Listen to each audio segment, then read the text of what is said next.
Hello, friends. This is Sam Chaney reporting for Weaponized News. Today's October 29th, 2025. Thank you for joining us on this Wednesday edition of Weaponized News. What do we have?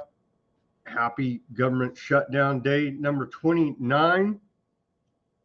Are we going to see these food riots and looting going on here due to SNAP benefit cancellation? That's what we're waiting for on Saturday. All signs point to a go there. So we have the back and forth. Democrats, Republicans blame each other. The government's engineering this crisis. We'll cover that today. The fallout from the government shutdown continues as the Pentagon readies National Guard troops to quell civil unrest. Almost like it was all planned. They wouldn't do such a thing now, would they? I think they would.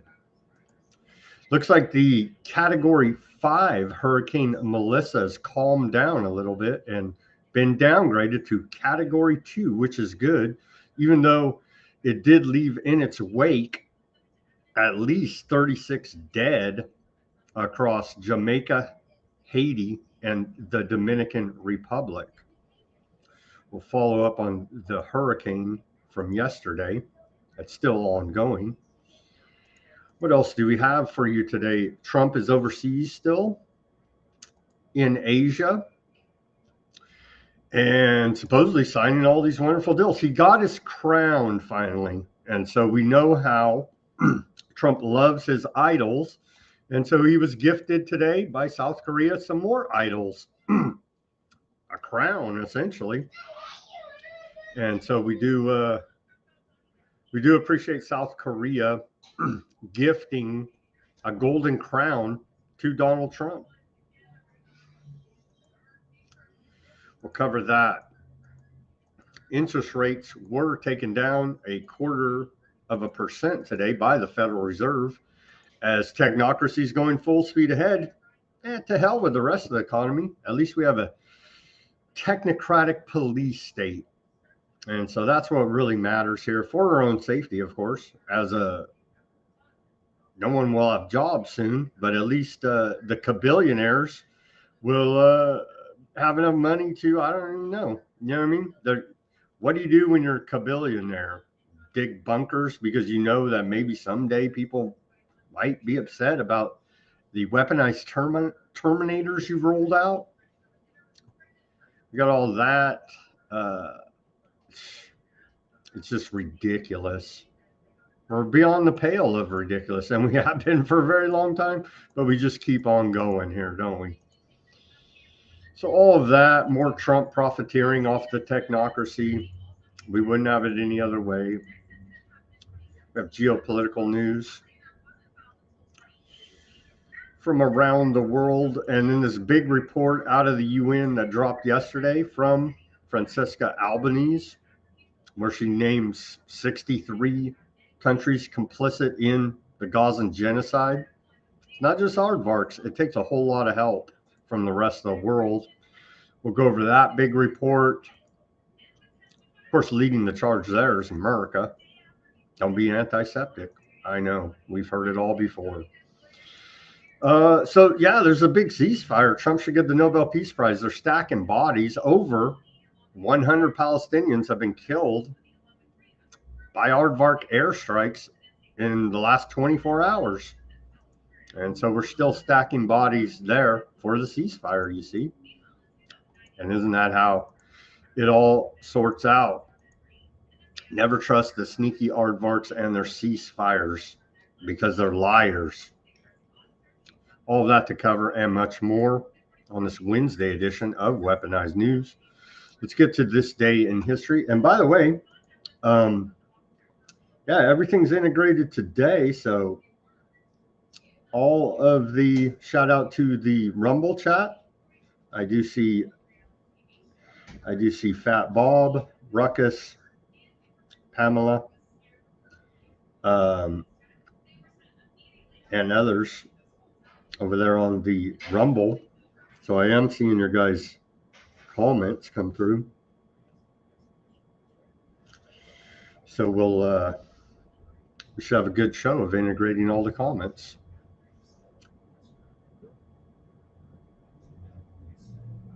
Fat Bob changed his name to Vlad.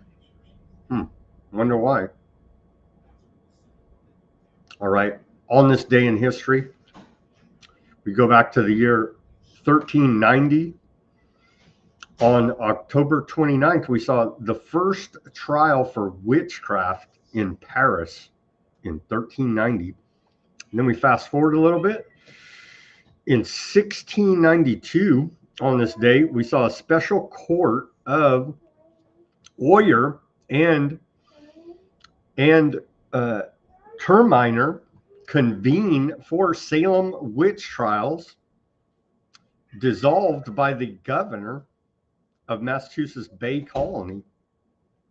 That's where the term witch hunt comes from, right? Because they were hunting down witches as much as they possibly could. On this day of October 29th in the year 1929, the stock market crash on Wall Street, known as Black Tuesday, triggers the Great Depression. So that's good news, right? Yeah. In 1982, on this day, car maker John DeLorean is indicted for drug trafficking, but he's later acquitted, set up by the government in that case. In 2012, on this day, Hurricane Sandy makes landfall in New Jersey, resulting in 110 deaths and an estimated $50 billion in damage, as the hurricane forced the New York Stock Exchange to close. Well, we know that can't be. We can never let that happen. And that's about it for this day in history. And then we have our civil liberties on this day in histories. Let's take a look. A couple things to report here. In 1947, on this day, to secure these rights, Truman's Civil Rights Committee delivers historic report. President Harry Truman's Civil Rights Committee, created on December 5th, 1946, released its report to secure these rights on this day. The report was a historic event as the first ever presidential committee or commission on civil rights. The report identified race discrimination in virtually every area of American life: education, employment, voting, military service, and so on. And its recommendations chartered the course for the civil rights movement of the next 20 years. In 1975, on this day of October 29th, the appearance of NSA Director Lieutenant General Lou Allen Jr. before the Senate Church Committee on January 27, 1975. On this day marked the first public appearance of an NSA official and the first public acknowledgement that the agency existed. Don't be a conspiracy theorist. They're not spying on you. There's no such thing as the NSA. No such agency. Huh? Yeah, the government lied to you for decades about it. But trust the government. Prior to the post-Watergate investigations into abuses by the intelligence agencies, the National Security Agency, NSA, which began operating on November 4th, 1952, was essentially unknown to the American public. And if you said anything, they said you're crazy. The joke among Washington insiders was that, quote, NSA stood for no such agency. Isn't it hilarious? We just spy on you, and when you call us out on it, we call you crazy, gaslight you, and run more psyops against you and say it's for your own safety and well-being. Isn't it all hilarious? The NSA was exposed as engaging in secret and illegal surveillance of Americans during both the presidencies of George W. Bush and Barack Hussein Barry Soetoro Obama. So you got it's the same old saying, right? Right wing, left wing. Two wings on the bird of tyranny. Doesn't make a difference. No. You vote Republican, George W. Bush. They spy on you. You vote Democrat, Barack Obama, they spy on you. It don't freaking matter. The government is a crime syndicate. I mean, as we continue to illustrate here, I know our audience understands this by now, but tell your friends, family, neighbors, and acquaintances, hey, is there any difference? NSA spied on you under George W. Bush. NSA spied on you under Barack Obama. There's no freaking difference. The 2013 revelations were based on documents stolen and leaked to the media by former NSA contractor employee Edward Snowden. The revelations from the Snowden-related document leaks led to the Intelligence Reform Law on June 2nd, 2015, which marked the first time Congress actually scaled back U.S. intelligence gathering. I don't believe it. I just simply don't believe it. And where are we at here? We kind of skipped around a little bit. Yeah, we're probably good there on our civil liberties history. Okay, here's our segue to the news for you today. Chuck Schumer, base Democrat, holding it down by keeping the government closed. He says Donald Trump is a vindictive and heartless man, but so is Chuck Schumer. You know what I mean? So there's nobody good in this story. Never before in American history has a president cut off snap during a shutdown, including Trump in his first term. But now he is manufacturing a hunger crisis to bludgeon the American people so he doesn't have to fix healthcare. It's kind of their thing to engineer hunger crisis, i.e. siege in Gaza, dare I say. Here's our fearless leader based Chuck Schumer. On Saturday, for the first time in American history, a vicious, heartless president is cutting off food stamps to hungry children, elderly who can't afford enough food to feed themselves, veterans who are down on their luck, all because he wants to use them as hostages so that Democrats will stop fighting for people's health care. We can do both, provide better health care and provide SNAP benefits to the tens of millions who need it. This president is a fucking liar. He says there's no money to provide food stamps because of the shutdown. That's bullshit. His own president is a fucking liar. He says there's no money to provide food stamps because of the shutdown. That's bullshit. This president is a fucking liar. He says there's no money to provide food stamps because of the shutdown. That's bullshit. His own agriculture department said there's plenty of money. Every president during shutdowns has provided the money that's needed, even Trump in his first term. He is bludgeoning the American people, using the most innocent of victims to try and go along with his cruel shutdown, which takes away health care from millions of Americans. He is the most vindictive politician America has ever seen, and the most heartless man America has ever seen in the presidency. Fucking liar. He says there's no money to provide food stamps because of the shutdown. That's bullshit. Wow, the head of the Senate, Chuck Schumer, throwing out some F-bombs there. Very professional by Chuck Schumer. And so here's our favorite Democrat out of the House of Representatives, Jasmine Crockett. Let's hear what she had to say about this. The Democrats are bringing their best to this debate, it appears. They are disrespecting all federal workers in this moment. So is it a surprise to me when they're not getting paid that they could care less? Absolutely not. They found money for ICE, but they act like they can't find money for anybody else. Congress is still all getting paid.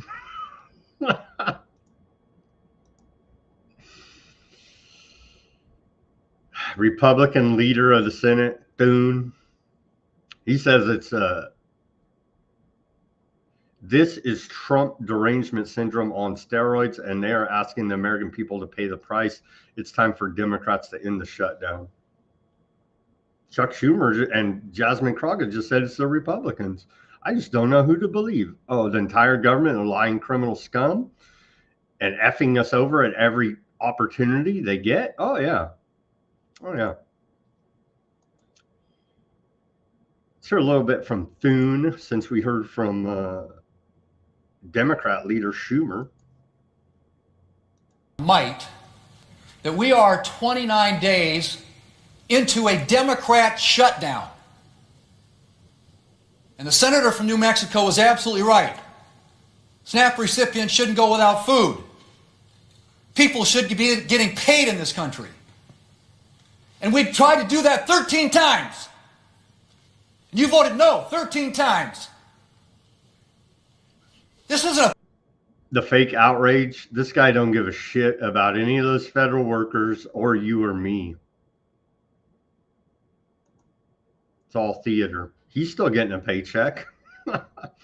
Dozens of American manufacturing associations urge congressional leaders to reopen the government. Why are you so dependent on government? They're a private industry. Oh, because of corporate welfare subsidies? Dozens of American manufacturing associations. Who are they? Can we list them here? Or do we even care? Corporate welfare queens. There you go. Yeah, we don't even care. A bunch of them are saying, give us our subsidies. And then, of course, the classic Chuck Schumer meme out of the White House. Every day gets better for us. We know it. We know it, Chuck. Committee for Responsible Federal Budget. Dems reopen proposal would be the costliest in history. Prior to this year, the federal government had experienced 4, quote, true government shutdowns, none of which were accompanied by demands for enactment of massive new borrowing.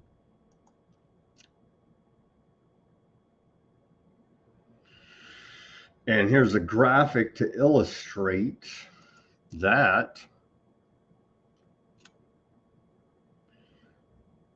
So, yeah, we're doing good here at 29 days. They want $1.5 trillion, according to Republicans, for health savings and ACA extension.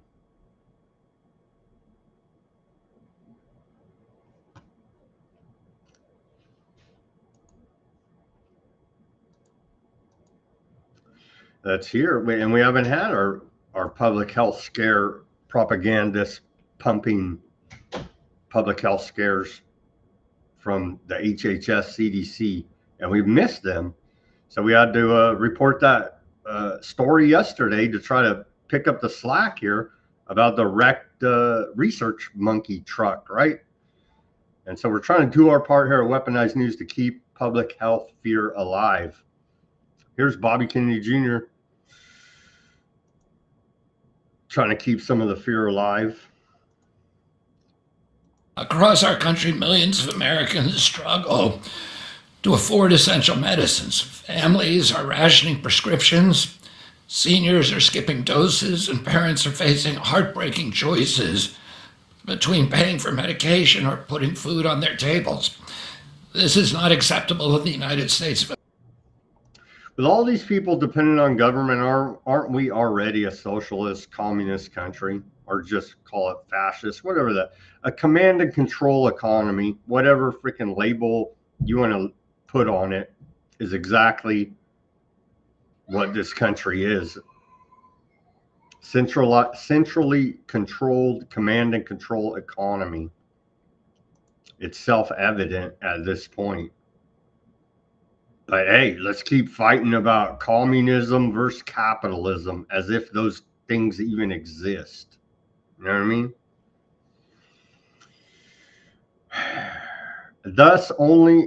This is out of the White House, thus only Democrats can end the madness and stop hurting Americans. They've had more than a dozen chances and they've refused each time. Sadly, the pain is the point for those unhinged lunatics. It's truly sick. So the White House says. They're using some harsh language here now with Chuck Schumer dropping some F-bombs there, or one at least. The FAA has issued a ground stop at Newark Liberty International Airport in Newark, New Jersey, citing staff shortages due to the ongoing government shutdown. Again, public service announcement, if at all possible, avoid commercial air travel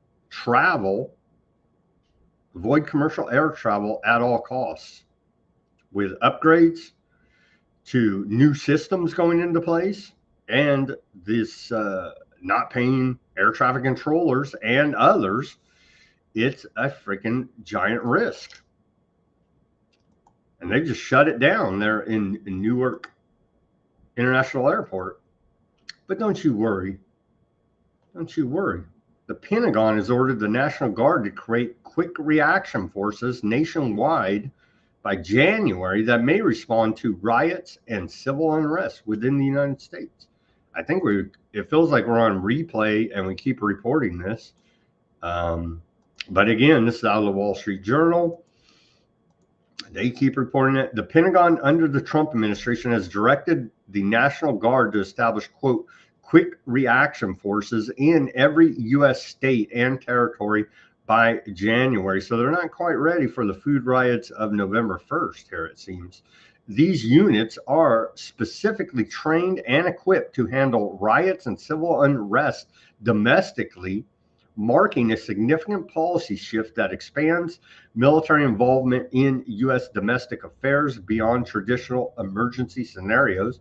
It's all illegal, unconstitutional. Who cares? MAGA. It's for your own safety.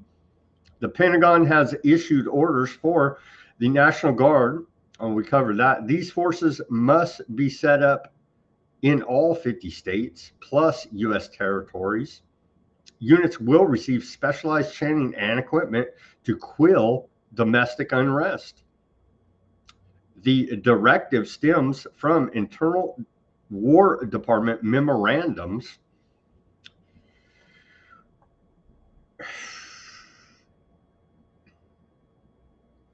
We'll cheer it on when we have full-on militarized police state martial law. I guess we'll still cheer it on and say, hey, they're keeping us safe, right? So all of that to look forward to. It's quite horrific what this government is doing. On a lighter note, not really though, because this is a giant scam. Barbed owls, as we reported on here, barbed owls are better hunters than spotted owls.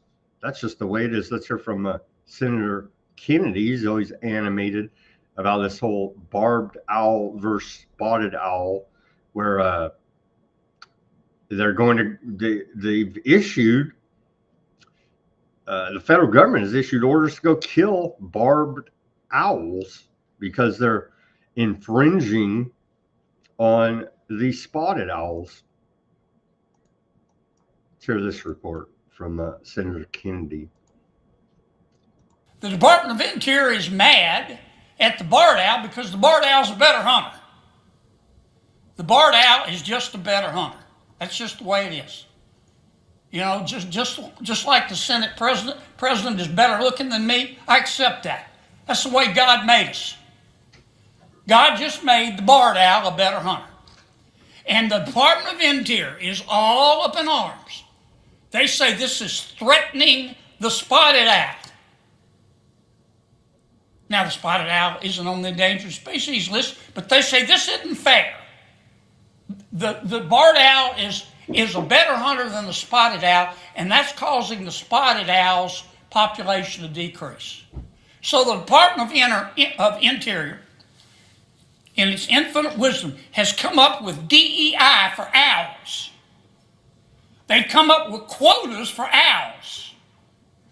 The barred owl, because nature, God, whatever you believe in, made them better hunters, now has to give up its rights, has to give up its life, because the spotted owl is not as good of a hunter.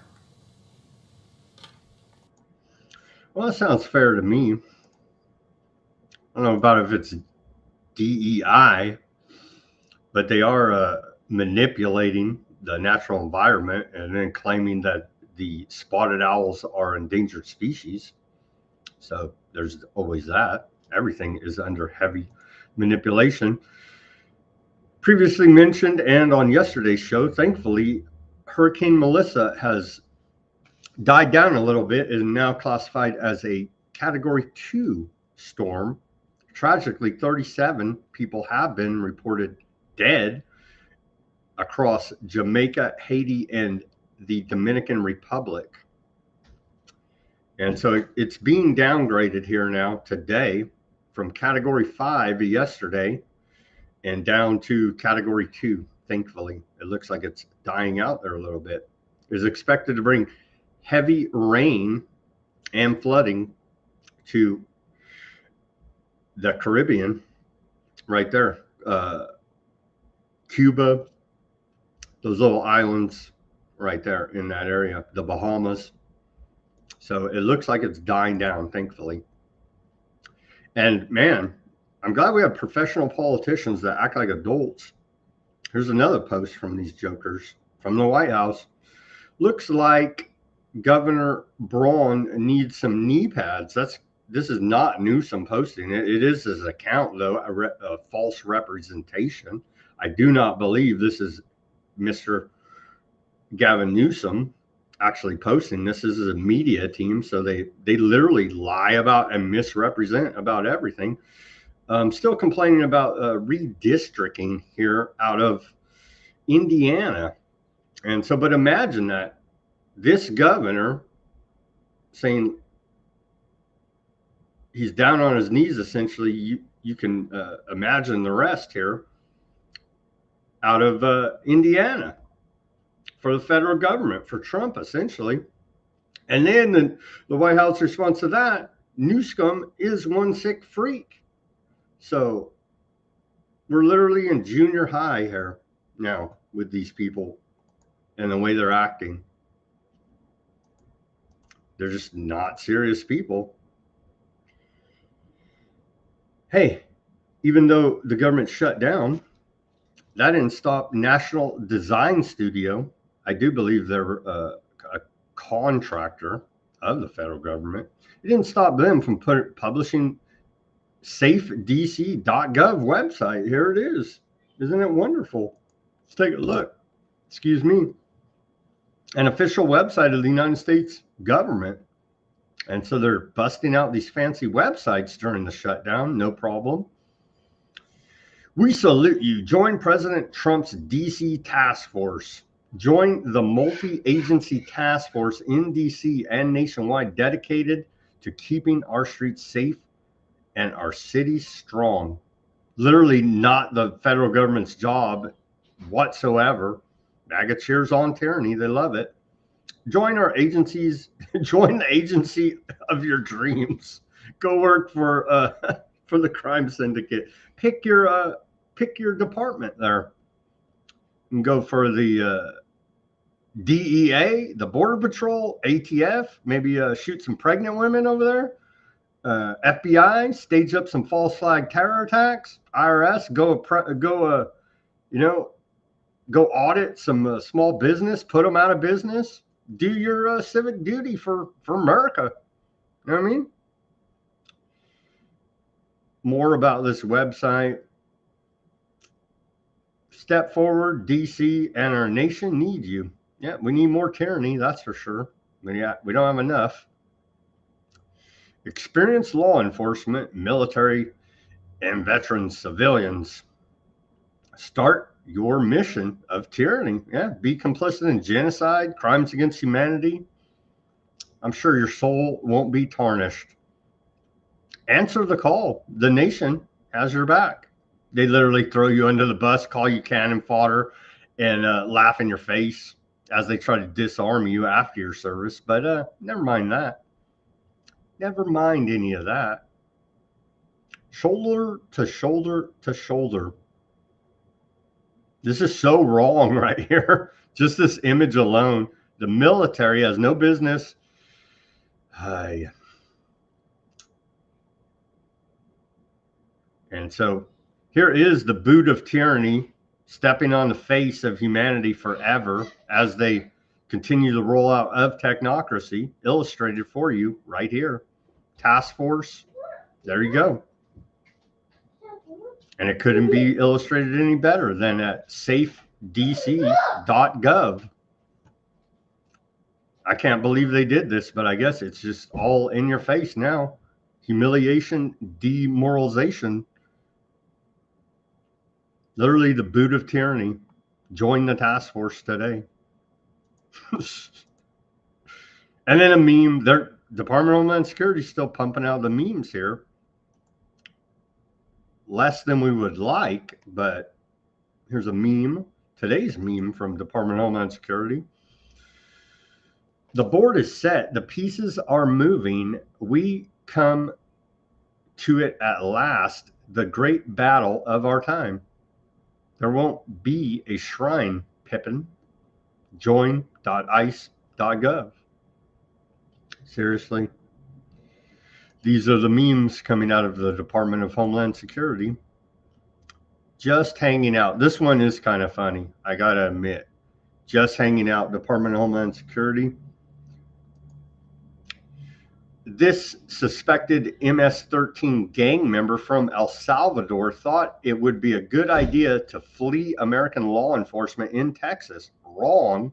ICE arrested criminal illegal alien Marlo Gomez Hernandez after he climbed through ceiling panels of a business, made his way to the roof, and got stuck on a business sign.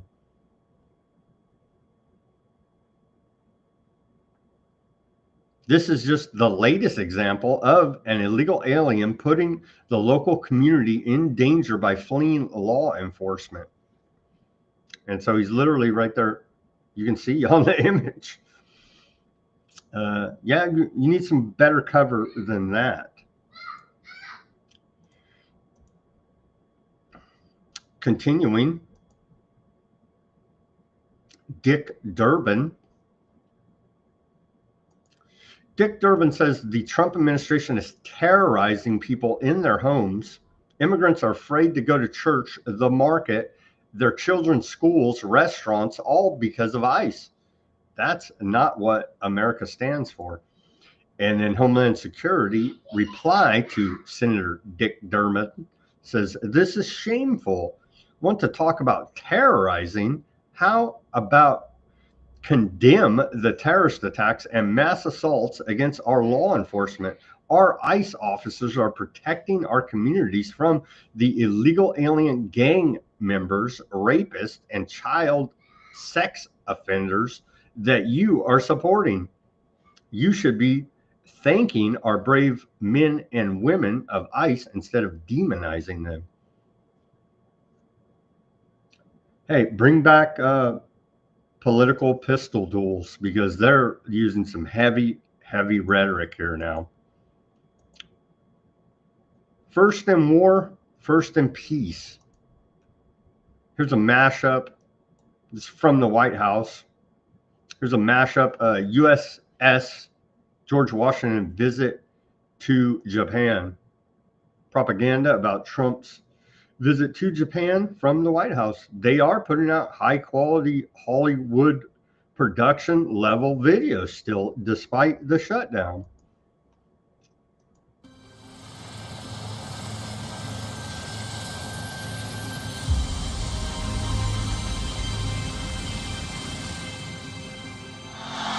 Great honor to be here. And I'm thrilled to be here among thousands of proud American patriots. The cherished alliance between the United States and Japan is one of the most remarkable relationships in the entire world. As Commander-in-Chief, I never forget that our ultimate strength does not come from equipment. It comes from the men and women of the rank and file. No enemy will ever even dream of threatening America's Navy. There's no Navy even close. Nobody can do what we do. Nobody has what we have.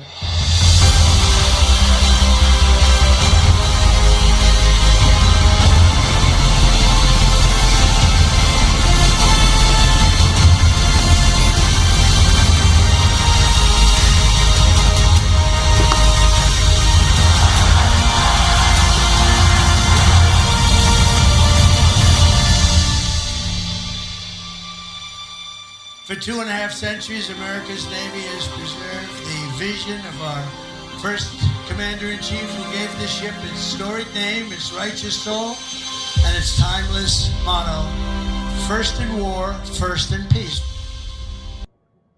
Very Orwellian right there. First in war, first in peace.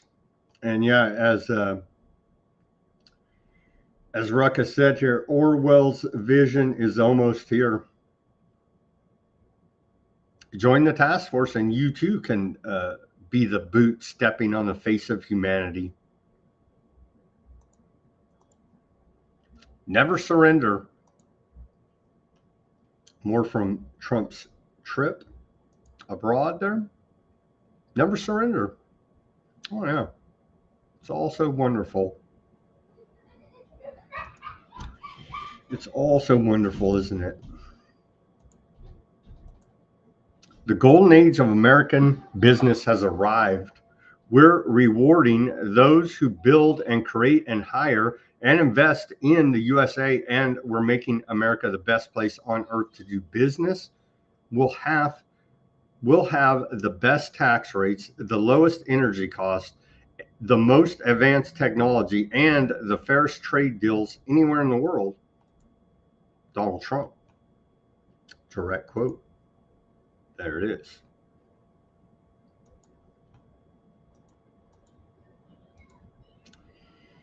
Here's Trump arriving in South Korea. And we're still trying to, it's hard to spy a Freemason handshake. See if we can spy one here.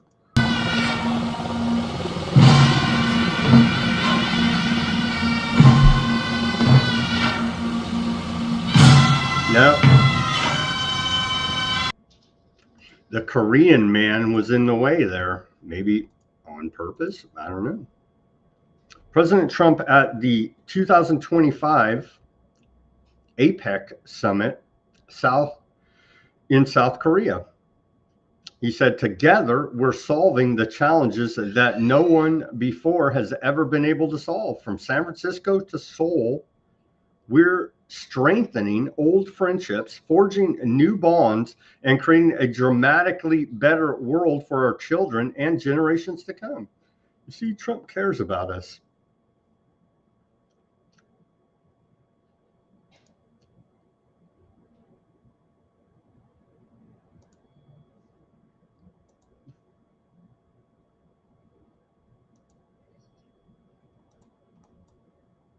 Here's Trump's intro to APEC conference in South Korea. Ladies and gentlemen, the 45th and 47th President of the United States, Donald J. Trump.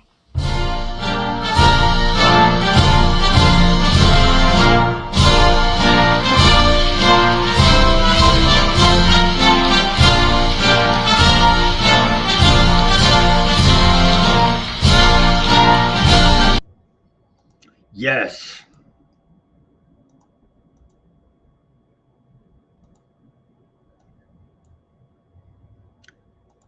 More from Trump.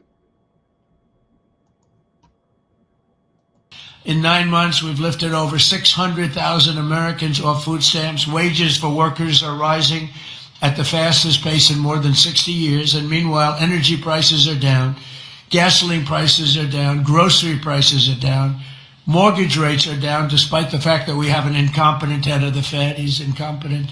I call him Jerome Too Late. He's always too late. Jerome Too Late Powell. But he's out of there in another couple of months. We'll be very happy about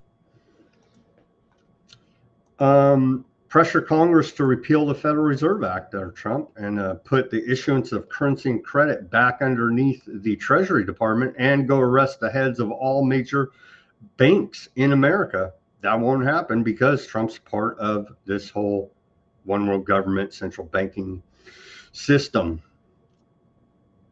You see, it's right there. Or he would do what I just said if he's really America first and for America and freedom. It doesn't happen because he's part of it.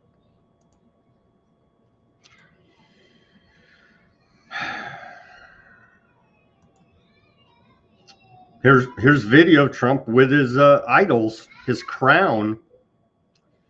Trump has awarded South Korea's highest honor, the Grand Order of Mug-un-gawu.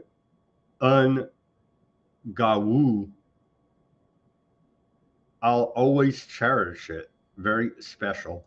Here's a video of Trump and his idols. It's a good Christian, you know. To honor your achievements in paving the way toward peace on the Korean Peninsula 6 years ago, and in anticipation of the peace and prosperity you will bring to the Korean Peninsula, we present to you this medal with our deepest appreciation.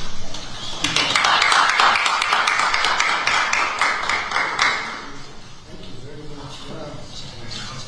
That's as beautiful as it can possibly be. I'll always cherish it. Very special. 대한민국 국민들이 우리 대통령님께 특별한 감사의 마음을 담아서 드리는 것입니다. The people of Korea are awarding you with this medal with their deep appreciation. Thank you very much. It's a great honor. I know we're going to keep it very good. Korea is very, very special. We have a very great relationship, and it will continue and only get stronger. Thank you very much. 대단히 감사합니다. 소중히 간직하겠습니다. 한국과 미국은 아주 강력한 동맹관계이고 그리고 이것을 통해서 더욱더 아주 굳건한 동맹관계가 지속될 것으로 생각합니다. That is really beautiful. I'd like to wear it right now. Thank you so much. We'll cherish it. Thank you very much. Trump got his crown. South Korea knows how to kiss Trump's ass, man. Here is the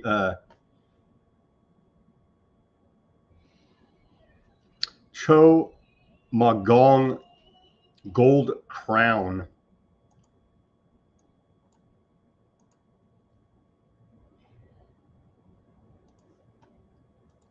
The Cheonmachong gold crown symbolizes the divine connection between the authority of the heavens and sovereignty on earth, as well as the strong leadership and authority of a leader. 경주를 국비대로 차리신 우리 트럼프 대통령님께 한반도의 처음으로 평화를 가져온 신라의 정신과 함께 한미 동맹의 흔들림을 상징하는 이 금관을 선물로 준비하였습니다. We present this gold crown to you on this joyous occasion of your state visit to Gyeongju, because it symbolizes the spirit of Shilla, which brought peace to the Korean Peninsula for the first time, and the opening of the golden age of the Korea-U.S. alliance.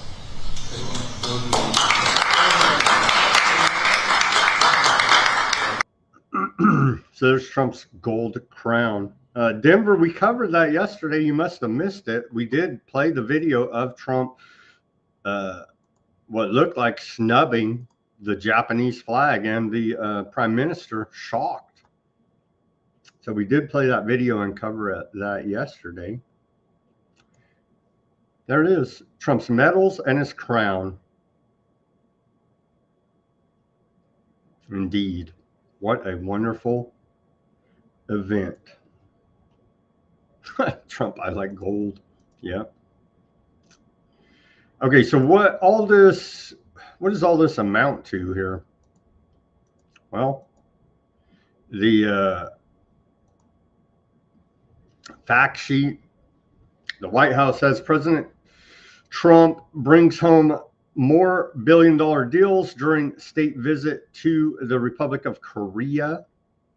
Korean Air will purchase 103 new Boeing aircraft valued at, well,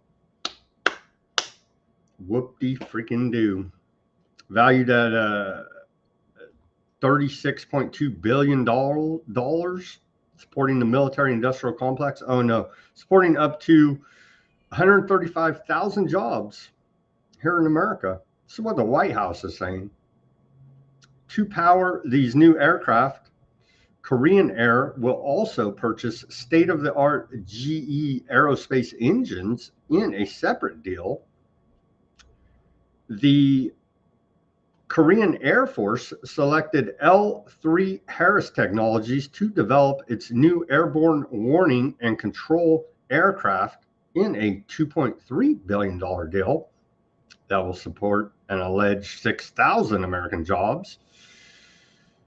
America's Re-Element Technologies and Pasco International will partner to launch a U.S.-based vertically integrated rare earth separation, refining, and magnet production complex focused on high-value mobility magnets.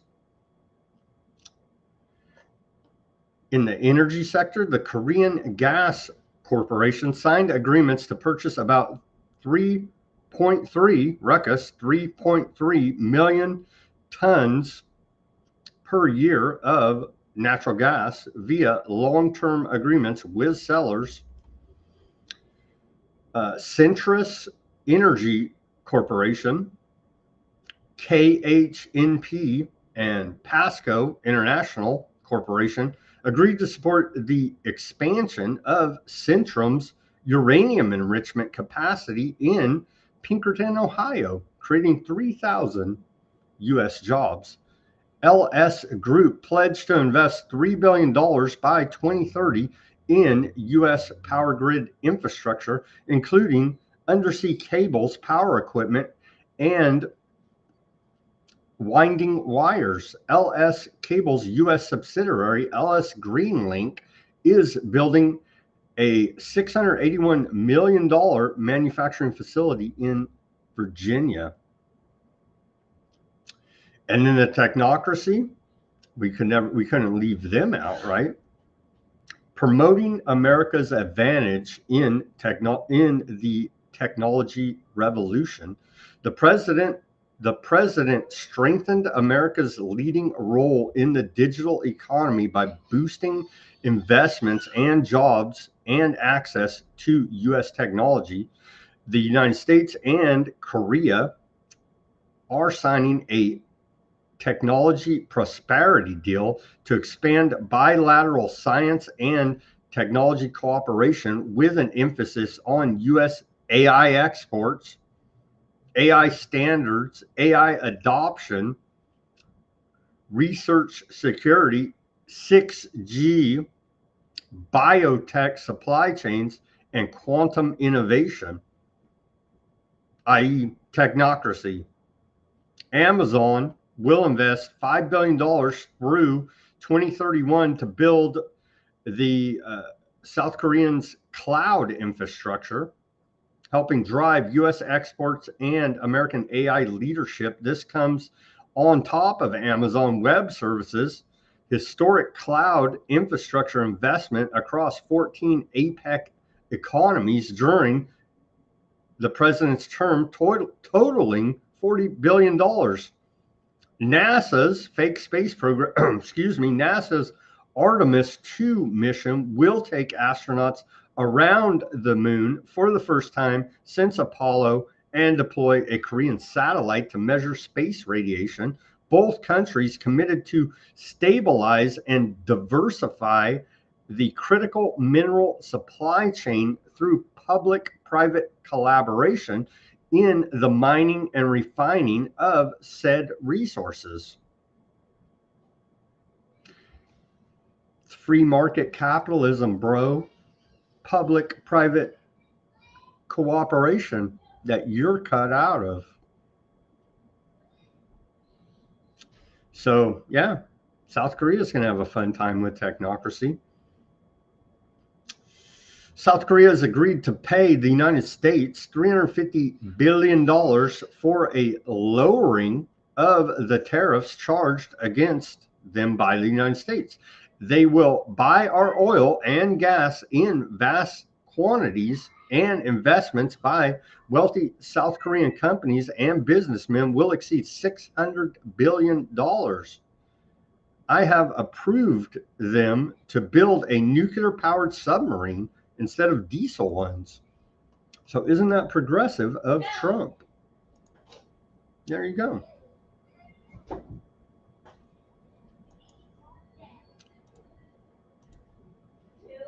U.S. Secretary of War,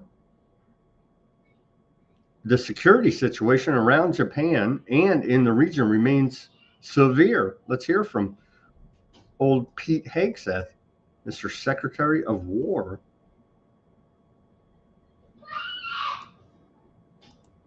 As the minister and I discussed today, the security situation around Japan and in the region remains, as he said, and we agree, severe. The threats we face are real and they are urgent. China's unprecedented military buildup and its aggressive military actions speak for themselves. That's why President Trump's peace through strength agenda is so important.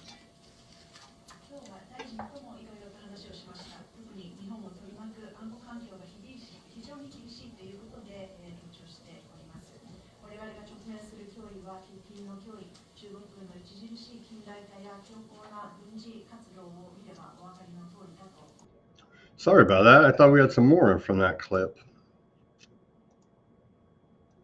All right, where are we at here? We're moving right along today. U.S. government aided U.S. firms selling surveillance tech to China. Treason in your face. U.S. government agencies spanning 5 Republican and Democrat administrations knowingly assisted American companies in selling surveillance technology to Chinese police and government entities, despite export bans intended to restrict Beijing's tools for mass surveillance of citizens. They're the model of technocracy. These bans imposed after the 1989 Tiananmen Square massacre narrowly covered low-tech items like batons and restraints, leaving wide openings for advanced systems such as facial recognition cameras and AI software that now enable China's extensive tracking of dissidents. They would never use that here against Americans, right? Kind of like they're using China as a test laboratory for the tyranny they're going to bring home. They would never do that. It's America, freedom. This aid persisted even as Washington publicly denounced China's suppression of freedoms, with the Commerce Department's commercial service directly matchmaking U.S. vendors to Chinese buyers through events like 2004 Security Expo, 2007 webinars charging $35 for market penetration strategies, and trade shows promoting biometric identification under Bush and Obama. Cloud computing loopholes further undermine controls, allowing sanctioned Chinese firms to access powerful AI chips via Microsoft Azure and Amazon Web Services without direct purchases. For example, state-owned SDIC Contech tapped Amazon for big data analytics, while Shanghai Kuai-Z Institute spent $280,000 on Azure OpenAI services for encryption research. Under Trump, export restrictions on NVIDIA and AMD advanced chips were relaxed in deals granting the government 15% revenue shares alongside $11 billion stake in Intel, moves that ignored national security experts' alerts about diversion to Chinese military intelligence. Biden's 2021 executive order branded these Chinese firms as, quote, unusual and extraordinary threats, yet proposed curbs on facial recognition exports stalled amid fierce industry opposition. More than 100 tech lobbyists funneled hundreds of millions of dollars into derailing restrictions, including 4 bipartisan 2024 bills targeting cloud gaps and earlier efforts in 2006, 2013, 2008, 2014, and 15, and 2024. NVIDIA insisted its H20 chip avoids police use and that bans harm job growth. Intel described its government investment as, quote, passive without oversight. They're all in bed together, you see. Let's hear from this character, NVIDIA CEO, Hein.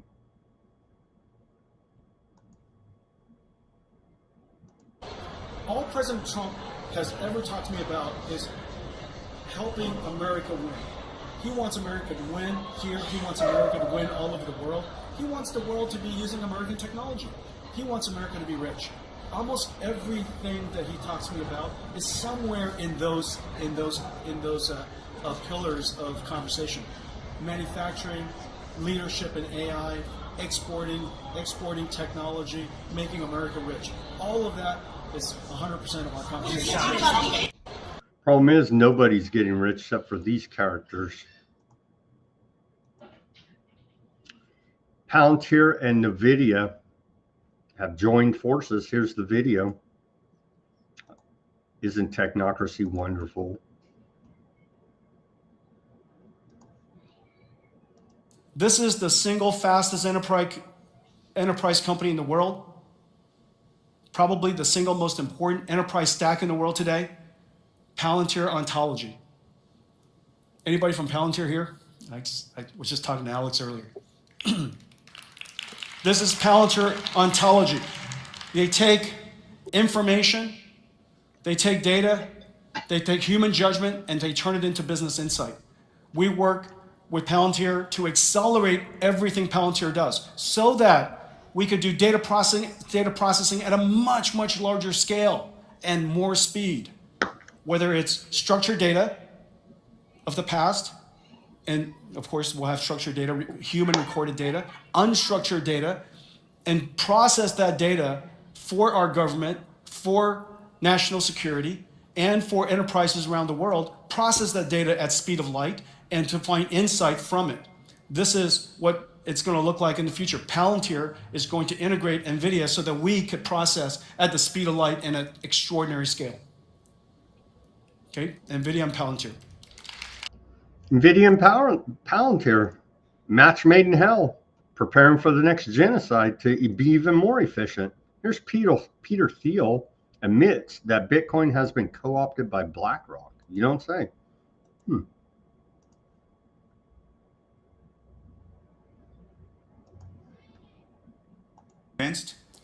I think it's gotten partially unlocked with the Bitcoin ETF,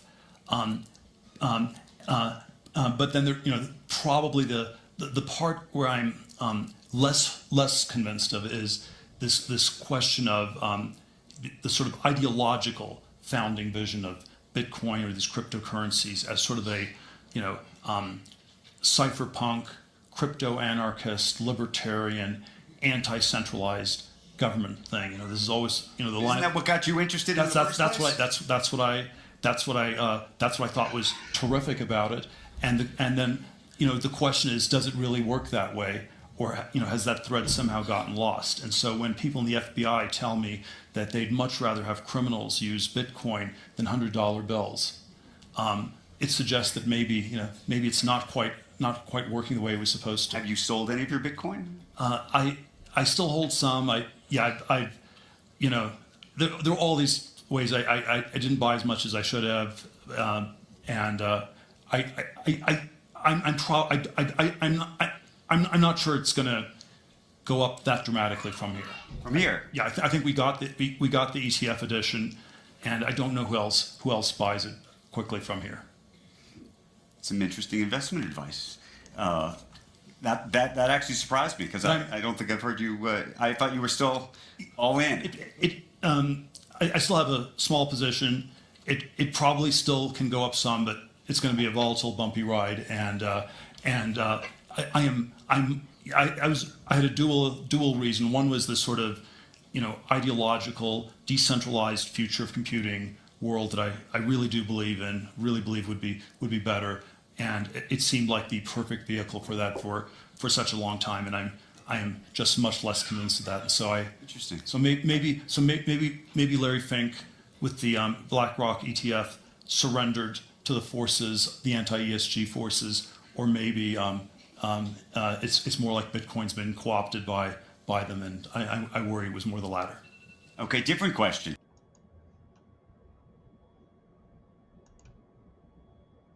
So sketchy. Yeah, Denver saying this guy's always sweating, trying to detox all the drugs he's on. He just looks so sketched out all the time and stuttering all the time. It's like, dude, you're shot out, strung out. This guy's strung out.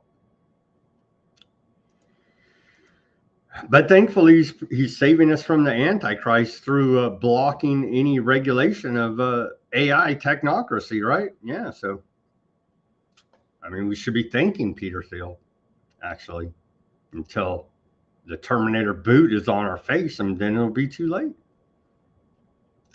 Thankfully, our friends in NVIDIA are also partnering with, well, they're going over to Aardvark land. And so isn't it all one incestuous web of tyranny? NVIDIA unveils AI chips developed in Aardvark land for next generation data centers. NVIDIA's unveiled. It's just so ridiculous in our face. This is our future. Don't be antiseptic, I guess. NVIDIA has unveiled 2 advanced AI chips developed in Aardvark land that would never have backdoor. They probably have freaking explosives built in. You know what I mean? Who knows what these maniacs have done? But trust them, they care about us. The Bluefield 4, the Connect X8 Super NIC, marking a major expansion of its Tel Aviv research and development operations. The announcement came during the company's GTC event in Washington, where CEO Hang described the chips as central to the next generation of AI factories and cloud data centers. And so all up in that genocide, NVIDIA. Developed at NVIDIA's Tel Aviv R&D hub, the chips accelerate data transmission and interference processing for massive AI models about how to target and assassinate people. I added that part. Achieving speeds of up to 800 gigabytes per second, NVIDIA said the Bluefield 4 delivers 6 times more processing power than its predecessor and supports systems 4 times larger. The company also revealed new quantum computing connectivity technology, NVIDIA Link, and announced a $1 billion investment in Nokia to integrate NVIDIA-powered AI-run products for 5G and 6G networks. And we do appreciate the electromagnetic radiation from said networks. The Aardvark land developed chips are expected to form the core of NVIDIA's upcoming AI infrastructure projects in collaboration with the United States government and major tech firms, including Google, Microsoft, Oracle, and xAI. It's just so over the top ridiculous. And upon all this news, NVIDIA becomes the first company to reach $5 trillion valuation. $5 trillion valuation. And so technocracy does pay well. Genocide pays well, apparently. Here's our economy. Not much for the rest of us, but these assholes are doing damn good. NVIDIA, Microsoft, Apple, Alphabet, Amazon, all complicit in genocide. Like literally the worst people on the planet here.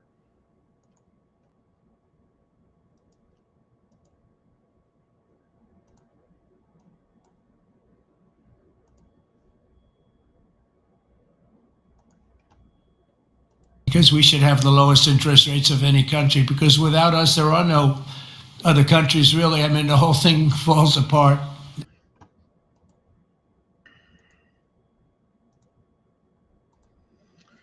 And with that, the great Peter Duke, the Duke Report, Web of Debt Explainer. Before that, though, let's take our live commercial break here. As we're past the 1 hour mark, everybody go to weaponizednews.com. Get yourself some stickers over there. The holograph sticker, be white. background sticker and the clear background sticker. Put it on your laptop, your bumper, your guitar, your work locker, your hard hat, as some listeners have done, and we do appreciate that. Go to weaponizednews.com, get yourself some stickers. Let's take a look at the store today, Weaponized News store here, and see what new offerings. I was working on this last night. What do we have new over there at the store today? We have this. We have the, well, I created a couple.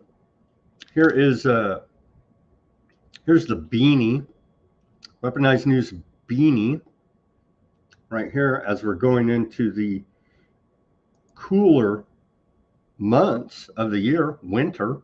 We have the yellow beanie and the black one, the black beanie here, right there with the Weaponized News logo embroidered on it.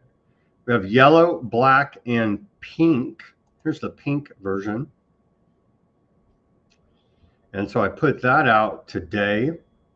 And then we also have the baby, and I got to fix the title of this, but it is available. Trendy baby beanie with Weaponized News graphic on it. And you can see when you fold it, you can put it on like that, or you can fold it up like this. You see, has a little room there. There you go. Weaponized News baby beanie. Very nice there. And of course, the long sleeved shirt from Weaponized News there. And again, thank you, Ruckus, for your help on the graphic design here. So we could put the Weaponized News logo on a black shirt.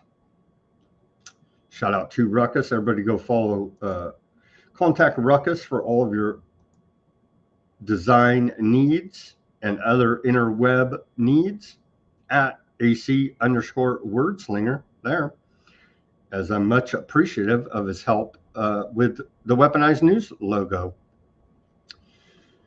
You can go to weaponizednews.com and see that store button and make a purchase and support independent reporting and analysis like no one else on the interwebs here now.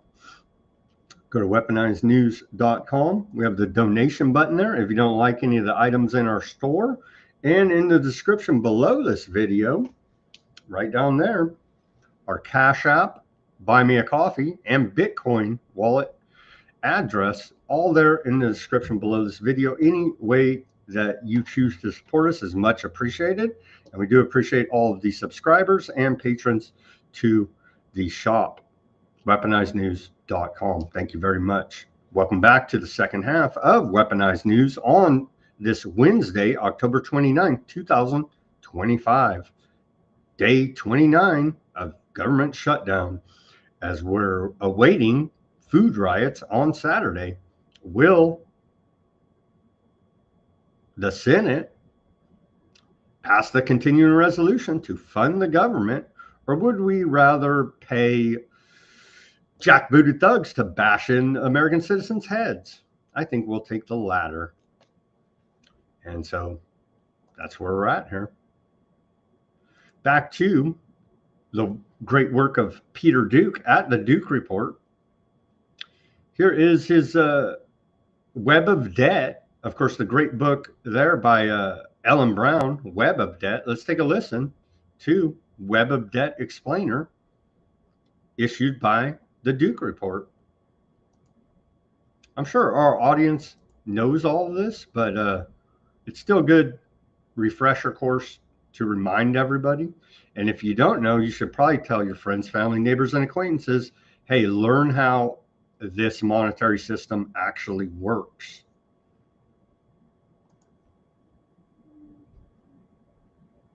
Welcome to The Explainer. Today we are diving deep into a really provocative book called Web of Debt. It's written by author and attorney Ellen Hodgson Brown, and believe me, it challenges pretty much everything we've been taught about money.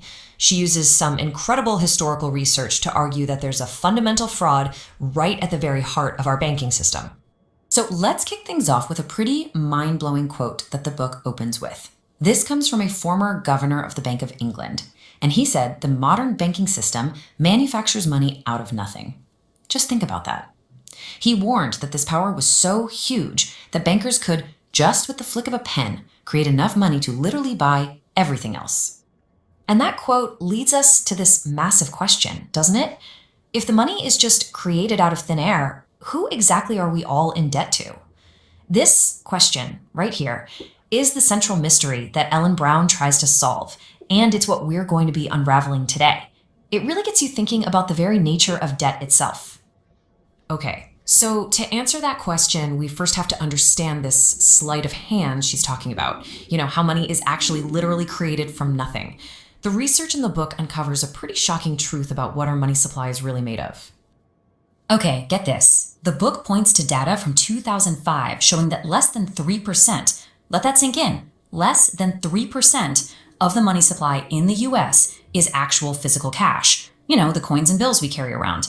A staggering 97.6% of it is just credit, created digitally by private banks every single time they make a loan. And the name for this whole process? It's called fractional reserve banking. This is the engine that drives the whole system described in the book. It's the mechanism that lets banks create that massive sea of digital debt from just a tiny little bit of physical cash. You know, the book uses this amazing analogy. It compares the whole system to the Wizard of Oz. We're all told to follow the yellow brick road. That's kind of like the gold standard we were supposed to trust. But the real power, that's the man behind the curtain. And in this story, that's the private banking system, including the Federal Reserve, pulling the levers and creating this grand illusion that shapes our entire economy. So you might be wondering, how in the world did we get here? Well, according to the book, this system didn't just pop up overnight. Oh no. It was the result of a long and often hidden war over one simple thing: who gets to control the nation's money? And you can see this battle play out right through American history. On one side, you had leaders like Benjamin Franklin, Jefferson, Andrew Jackson, even Abraham Lincoln. They all believed the government should be the one to create money for the good of the public. But on the other side, you had powerful private financial interests who wanted that power for themselves. And that fight really culminated in 1913 with the Federal Reserve Act, which the book says handed control over to a private banking group.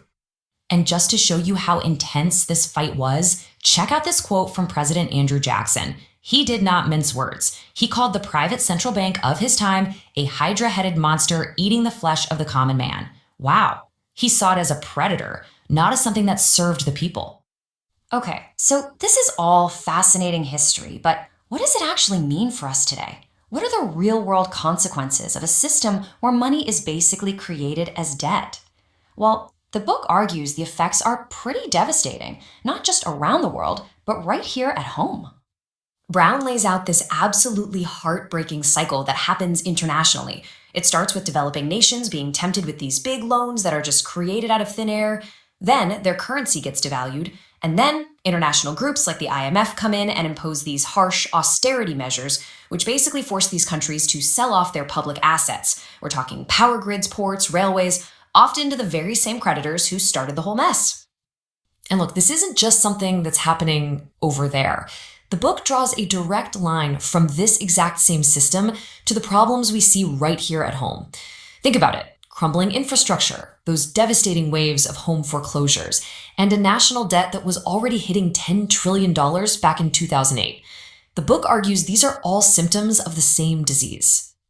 And then things get a little insane. The system eventually ballooned into what the book calls a global casino of these complicated things called derivatives. By 2007, the total value of all these bets reached an almost unimaginable number, $681 trillion. To put that in perspective, that is many, many times larger than the entire world's real economy. It's a mountain of phantom wealth. Okay, so after hearing all that, it's pretty easy to feel a little bit hopeless, right? But here's the thing. The book isn't just a downer.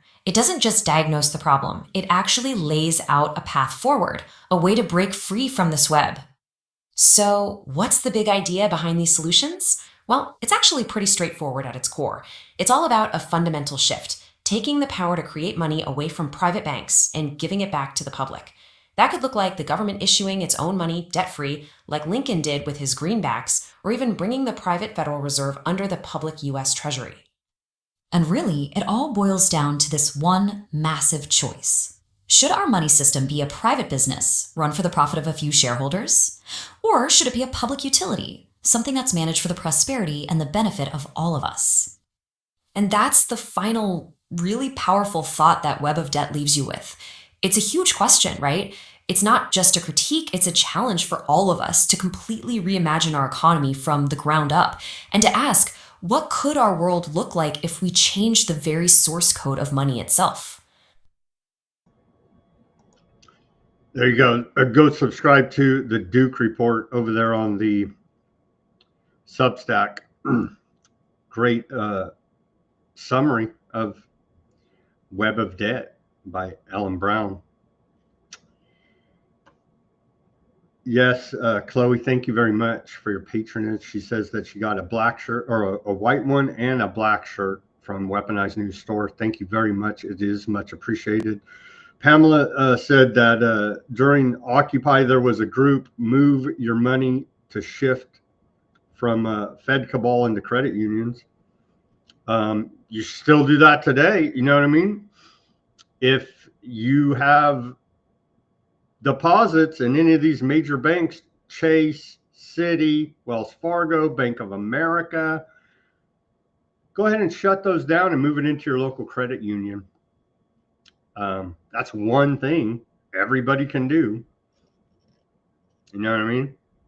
You should do. You should have done it a long time ago. You can still do it at any time. The Fed cuts rates again, but Powell raises doubts about easing at next meeting. And so the overnight borrowing rate has now been decreased by 0.25%. And so it's ranging anywhere between 3.75% and 4%. And of course, that's the rate. And I didn't know this for a long time, right? And they don't tell you when they talk about the rates, this isn't about the rates you and I pay to borrow money. This is the rate that the commercial banks pay to the Federal Reserve to borrow money, the discount window rate, you see. But it's reported like the media never explains this. And then the banks borrow the money from the Fed. They literally just made out of nothing, computer entry on their books, right? And they turn around and add a margin to that to make some money to lend it to you. And that's how this whole corrupt system works.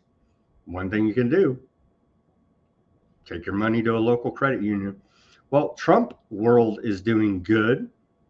The Trump family has built a global crypto empire through World Liberty Financial and Trump coins, earning over $800 million in the first half of 2025 and holding assets worth up to $11 billion, according to a report out of Reuters. Well, they're cutting jobs at GM factory due to lack of orders for electric vehicles. GM to cut more than 12,000 jobs at its Detroit electric vehicle plant and 12,000 more at Tennessee plant.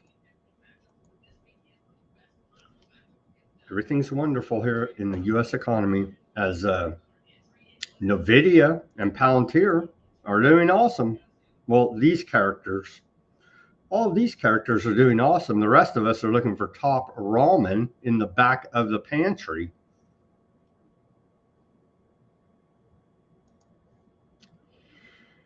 Continuing here, on to geopolitical news now.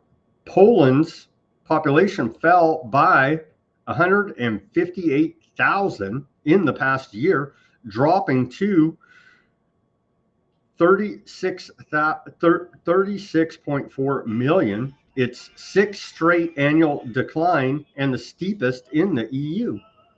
It has experts baffled, but they say continue to take your miracles. A call is America, is Argentina, Japan, for that matter, just vassal states of America. It's certainly starting to appear so. Naked as much, in as much. Here now. What about Argentina? Javier Milei has claimed a strong victory in Argentina's presidential election, securing around 41% of the vote against his closest rivals, who came in at 32%. Analysts say his surge was fueled in part by a dramatic U.S.-backed bailout and perceived interference from Donald Trump's administration.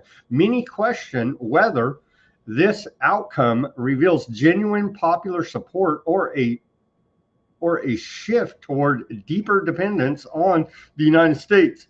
As the opposition warns, national sovereignty could be at stake. Fears grow that Argentina may risk becoming politically and economically beholden to Washington.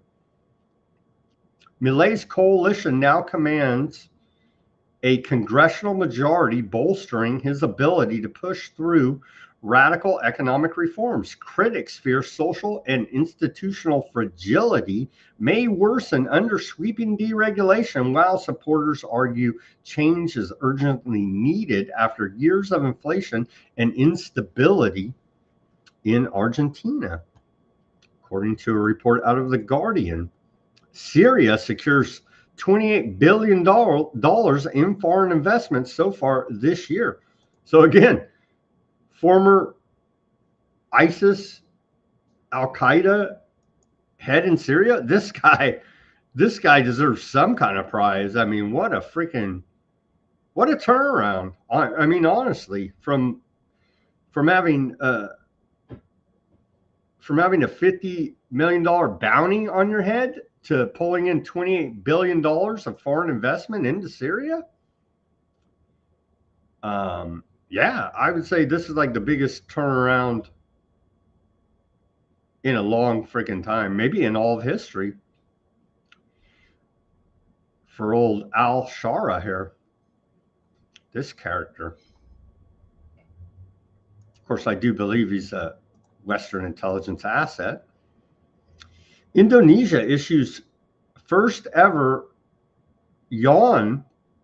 yuan-backed bonds as China-ASEAN cooperation expands. But Trump told us that nobody even knows what BRICS is, like the Epstein files. Like, nobody even knows what any of this is. You know what I mean? Turns out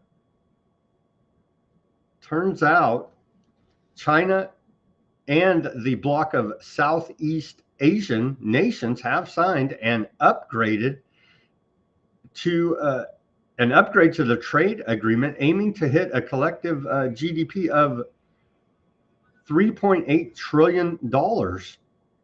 As it's the same debt-based system all around the world, but now rather than buying bonds backed by dollars, Indonesia is buying bonds backed by debt, backed by Chinese currency for the first time ever. Yeah, but I'm sure it's no big deal, just like the Epstein files.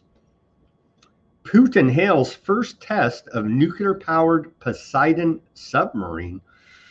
The most evil man in the world, Russian President Vladimir Putin, announced the successful test of the nuclear-powered unmanned submarine Poseidon, marking another step in Moscow's development of advanced strategic weapons. The announcement comes just 1 week after Russia tested its nuclear-propelled Burevestnik cruise missile. Putin stated that the Poseidon was launched from a carrier submarine, activated its nuclear propulsion system, and navigated independently for the first time. He described the system as having unmatched speed and depth capabilities, adding that its reactor is 100 times smaller than that of conventional submarines. The Russian leader claimed the Poseidon's power surpassed that of the Sarmat intercontinental ballistic missile, which can carry up to 15 nuclear warheads and is set to enter service soon. Putin called the test a huge success and a demonstration of Russia's growing technological edge in nuclear weapons development. So they've miniaturized it, according to this report. Let's take a look to give us some type of idea on a scale here of size about what all this is. So yeah, they really have 15. Where's it at here? How many times smaller? 100 times smaller. There, the nuclear system, according to Putin. So yeah, maybe we should start a war with them, right? Yeah, that's the State Department's opinion on the matter. Lockheed Martin invest $50 million to arm sail drone sea drones with missiles. Weaponization, dare I say? Lockheed Martin is investing $50 million in sea drone manufacturer Sail Drone to equip its largest surveillance drones with missiles, marking the first time these long-range autonomous vessels will carry high-powered weaponry. Huh. They're weaponizing them.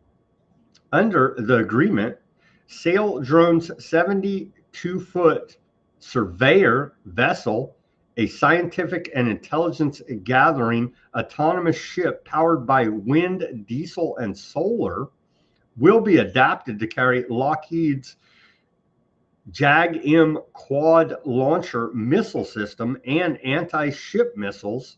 According to a joint statement, Lockheed's investment will also fund collaborative systems integration teams to speed up the design and production of large sail drone platforms capable of carrying long-range Tomahawk missiles and submarine-detected towed sonar arrays. The company's plan to conduct live fire demonstrations on the water will happen early next year. They're literally weaponizing everything. Amnesty International calls for an investigation into U.S. airstrikes killing 60 African migrants in Yemen. Amnesty International's call highlights renewed scrutiny of the April 28th strike on Sada province, which was part of an extensive U.S. air campaign under President Trump targeting Yemeni armed forces for disrupting shipping through the Red Sea corridor. We don't know why they're shooting at these ships. They're damn terrorists, you see. Even though they explicitly stated stop killing the Palestinians and end the siege, doesn't matter. U.S. military Central Command has not yet provided an explanation for the prison strike. And so they're saying they whacked over 60 African migrants detained there in Yemen. Well, collateral damage, as they say. Pro-aardvark lobby, AIPAC, America First, right? Sent its first ever delegation to Taiwan. So now they're looking to Zionize Taiwan. And here's their little Taiwan's president, Lee Chang-te, hosted a group likening Taiwan's struggle against China to David versus Goliath. And I'm sure they eat that shit up, right? Oh, man. Officials like Joseph Wu highlighted shared democratic values despite Aardvarkland's formal ties with China. As they're trying to sell them these, well, we got to go corrupt Taiwan now, right? I mean, they're not corrupt enough. Okay, on to this big report by Francesca Albanese, already sanctioned by America for calling out the companies complicit in genocide. As we reported back in July, the company's complicit in genocide in Gaza. Now she's calling out the countries complicit in genocide. 63 states, to be precise. She issued a report yesterday at the UN. Gaza genocide, a collective crime. Let's go over it a little bit here. Here is said report. You can go read the whole thing. We'll put the link up at Weaponized News Substack. But here is the 24-page report. I'm sure she'll be sanctioned some more, maybe even droned now. But here's a mashup of the report. Well, let me just read it to you here. The report titled Gaza Genocide, a Collective Crime, authored by Francesca Albanese, the UN Special Rapporteur on the situation of human rights in the Palestinian territories occupied since 1967, was presented as a document to the UN General Assembly yesterday, or excuse me, it was dated October 20th, 2025. It argues that the ongoing genocide in Gaza is not solely an aardvark action, but a collective international crime enabled by the complicity of influential third states, particularly Western ones. This complicity is framed within colonial narratives that dehumanize Palestinians, allowing for direct support, material aid, diplomatic protection, and in some cases, active participation in violations of international law. The report highlights a stark divide between global public's demand for accountability and government failing to act, risking the collective and international rule of law collapse. It calls for renewal through confronting complicity, fulfilling responsibilities, and upholding justice. In the introduction, the report emphasizes the aardvark land's prolonged unlawful occupation and escalation to genocide since October 7, 2023 could not persist without third state military, political, and economic support. This has embedded a regime of settler colonial apartheid in the occupied Palestinian territory, involving expanded settlement, home demolitions, movement restrictions, and erasure of Palestinian lives. The genocide is purported as an internationally enabled crime, with third states facilitating, legitimizing, and normalizing it through distorted narratives such as labeling Palestinian civilians as human shields and framing the conflict as a clash of civilization versus barbarism.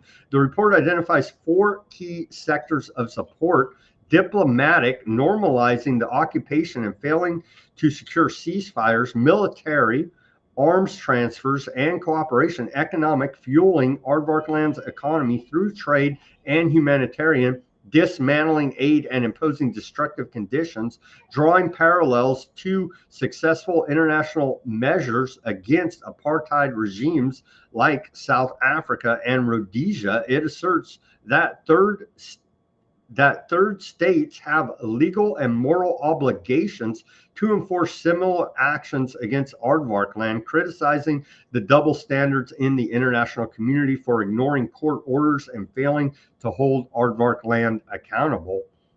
The legal framework outlines third states' obligations under international law to respect, prevent, and end violations, particularly those stemming from breaches of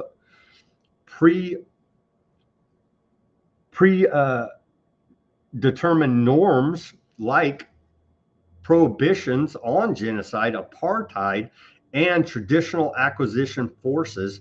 Key duties include positive actions to end unlawful situations, non-recognition of illegal acts, and refraining from aid or assistance. Due diligence obligations require preventing genocide when a serious risk exists, ensuring respect for international humanitarian law, and cooperating to stop war crimes. The report details specific measures states can and must take, such as forcible intervention under UN Charter provisions, arms embargoes per the Arms Trade Treaty, trade embargoes via World Trade Organization, denial of safe passage under maritime law, and prosecution of international crimes. Complicity is established when aid mutually enables wrongful acts with knowledge of circumstances potentially escalating to joint participation if indispensable. The report contextualizes Aardvarkland's long-standing violations, including detail of Palestinian self-determination, apartheid, and Gaza blockade, which primed the situation for genocide. The section on genocide under the guise of diplomatic and political action critiques the third state's support has enabled Aardvarkland's assault. Post October 7, 2023, Western leaders echoed Aardvarkland narratives, spreading debunked claims and dehumanizing Palestinians by portraying them as terrorists or shields, while aardvarks were framed as innocent civilians. This has muted calls for action, obscured interest, and normalized oppression through media and political channels. The report notes the failure to address Aardvarkland's violations has deepened relations, entrenching domination. Collective complicity. The genocide in Gaza is described as a collective crime enabled by third states, primarily the West. You don't say.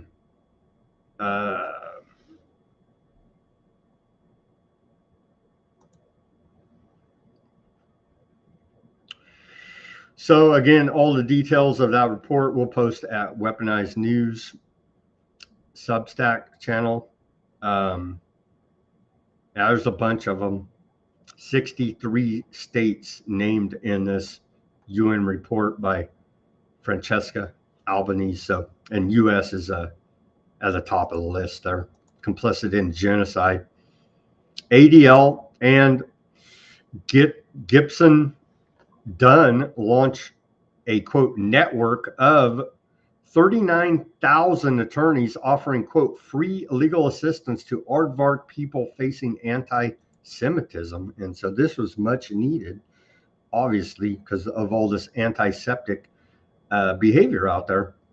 And so I wonder what could be causing it. The experts are baffled still. Here's Aardvarkland's ex-Mossad chief brags they have spread booby-trapped and manipulated equipment like Hezbollah pagers in all countries you can imagine. And so what caused it? Was it the old pager exploding and communication devices exploding deal? Was it frequencies set to overheat the lithium-ion battery? Was there some explosives already placed in there via manufacturing or intercepted by a third party before it reached its final destination? I don't think we really know, but at least they've telling us that all of these devices can potentially explode due to aardvarks, caring about our communications. Does surprises? Yeah. Like the intelligence surprise. Pages, walkie-talkies. Do you know how many equipment, treated equipment we have in these countries? You don't. I do. You mean booby-trapped equipment? Not only booby-trapped. And spying. Manipulated equipment. All right? In which countries are you talking about? All the countries that you can imagine. And not Gaza? Not Gaza. Not Nothing enough. Not Gaza at all. Did you see that? If we had it, we knew something about them coming.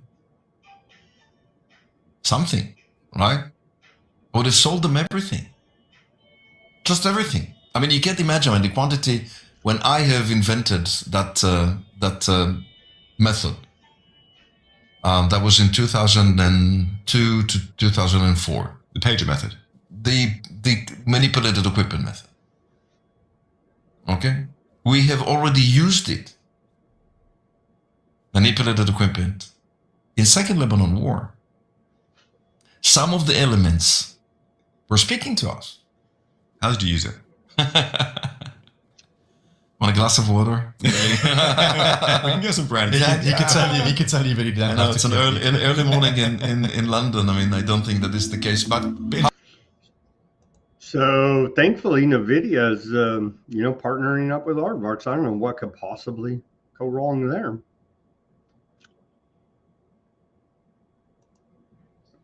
And this character, James Lindsay, new atheist turned woke right critic, James Lindsay in Aardvark land. When we trust in our faith, miracles happen. And here he is doing the wall routine. And we understand that when we trust in our faith, miracles happen. Israel is a sovereign nation that will take care of its problems. It will do what it needs to do, and it's proud to be allied with the United States to do so, and will continue that alliance as long as it can. Right now, this woke right threatens that alliance. I'm now optimistic that it will not continue to, at least not for much longer. The fight has arrived. And if you keep sharing this message of strength, this masculinity that's simultaneously the soldier and the family man, the very engaged family man, and the religious man and the philosopher all at the same time. What I said in my event in Tel Aviv last night is that the honest truth is that what Israel represents is everything conservative America wishes America was. And as that message spreads, and that message will spread as long as you continue to stand in it and speak in it, we'll fix this problem. We'll continue our alliance. We don't have to be afraid, and we'll save the world, frankly. Because we stand in our principles, we stand in our faith, and we understand that when we trust in our faith, miracles happen. That's all I've had to say to you tonight.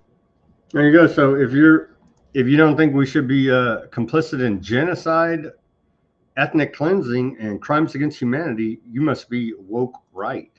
I mean, these people are just such hacks. Such hacks. That was Lindsay speaking at an event with Aardvark Land 365, which has a contract with the Aardvark government to fly MAGA pro-Trump influencers to Aardvark Land for all expenses paid Hasbro tours. This clown right here. Hope selling your soul was worth it there, buddy.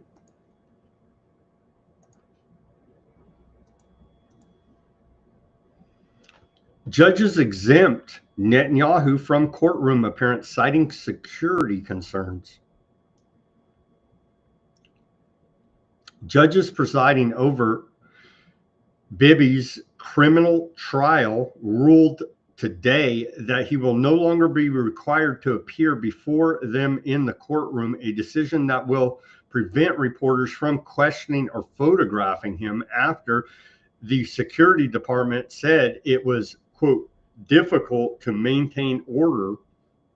According to Arret, several journalists attempted to question Netanyahu shortly before the judges entered the Tel Aviv district court yesterday, despite prior instructions prohibiting it. Netanyahu reportedly exited the courtroom and re-entered alongside the judges, avoiding further questions. We can trust it's a legitimate corruption trial. He just entered with the judges. It's all for his own security, you see. Trump says nothing will jeopardize Gaza ceasefire. Nothing but the fact, well, we're up to 256 journalists now murdered by the aardvarks. The number of journalists killed by aardvark land has risen to 256 after the announcement of the death of journalist Mohammed Muarawi, who worked as a journalist for Palestinian paper, i.e. Hamas, right? So here's this poor soul. They whacked the most recent in the string of a serial murder of journalists by aardvark land.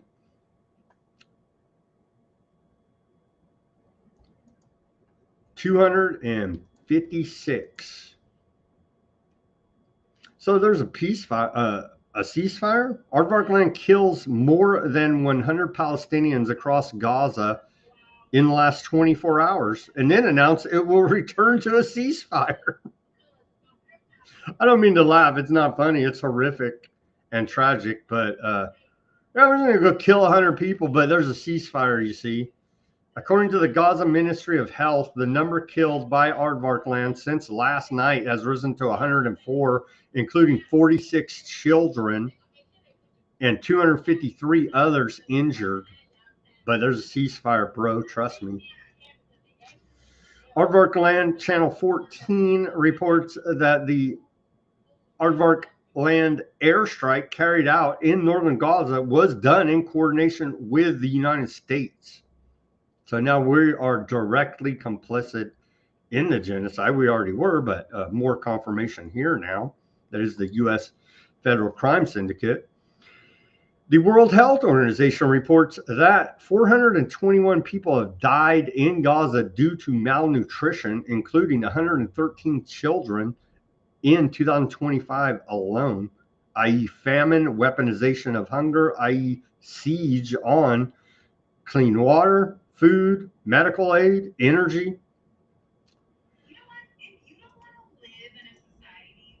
Qatar says mediators working intensely to maintain Gaza ceasefire. Qatari Prime Minister and foreign ministers said Qatar and other mediators are working in a very intense way to ensure the Gaza ceasefire remains in place. What ceasefire? We stack up over 100 bodies. That's aardvark ceasefire for you, apparently. It's just beyond the pale here, man. Aardvark settlers set fire to olive trees in the West Bank. And so they're systematically destroying the Palestinians' means of agricultural production in the West Bank, primarily targeting olive trees. And with that, let's wrap up this Wednesday edition of Weaponized News. Let's go to the channels here. Let's check out Odysee first. Who is on the Odysee today? We have John Gurr. Oh no, it's Gillespie. Let's see.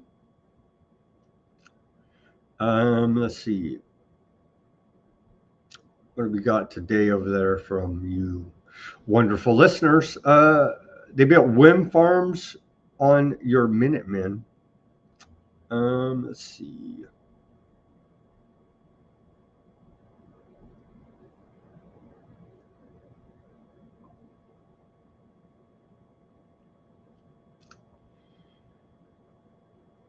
They got a nice chat going back and forth there.